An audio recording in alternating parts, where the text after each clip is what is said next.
হাতুড়ের বিদায়ে তামিমের শর্ত মেনে নিল বিসিবি। জিম্বাবুয়ে নাকি টি-20 বিশ্বকাপে ফিরছে তামিম, এই নিয়ে যা বললেন বিসিবি বস নাজমুল হাসান পাপন। হ্যাঁ প্রিয় দর্শক, তাই এই নিয়ে বিস্তারিত জানতে হলে ভিডিওটি না টেনে শেষ পর্যন্ত দেখতে থাকুন। আর আপনি যদি আমাদের চ্যানেলে নতুন হয়ে থাকেন তাহলে এক্ষুনি সাবস্ক্রাইব করে রাখুন। আর ইতিমধ্যে সাবস্ক্রাইব করে থাকলে আপনাকে অসংখ্য ধন্যবাদ।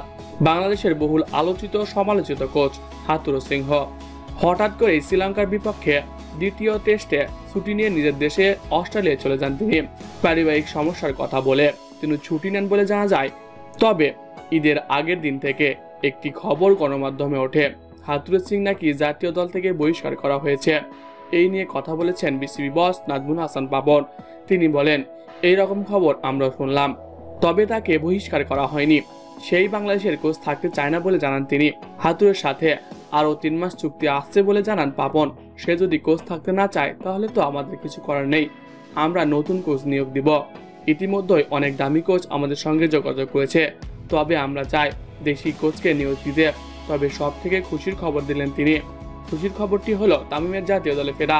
তামিমের জাতীয় দলে ফেরা নিয়ে নাজমুল হাসান পাপন বলেন, তামিম যে সকল শর্ত দিয়েছে তা আমরা মেনে নিয়েছি। যেহেতু হাতুড়ের সব থেকে বড় সমস্যা ছিল, সেখানে হাতুড়ে নিজের থেকে সরে গিয়েছে, তাই আমাদের তামিমকে ফেরাতে আর কোনো বাধা নেই। তাই তামিমের জাতীয় দলে ফেরাটা শুধু সময়ের ব্যাপার মাত্র। তামিম ফিট থাকলে জিম্বাবুয়ের বিপক্ষে সে ফিরতে পারে বলে জানান তিনি। তবে তার আগে তামিমের সঙ্গে এটা নিয়ে আলোচনা করতে হবে।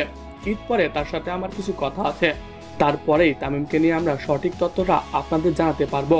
তো প্রিয় দর্শক, হাতুড়ের বিদায়ে তামিমের জাতীয় দলে ফেরা নিশ্চিত, এটা নিয়ে আপনার মতামত কি কমেন্ট বক্সে জানাতে পারেন। এছাড়াও খেলাধুলার সকল আপডেট সবার আগে পেতে হলে আমাদের চ্যানেলটি সাবস্ক্রাইব করতে ভুলবেন না।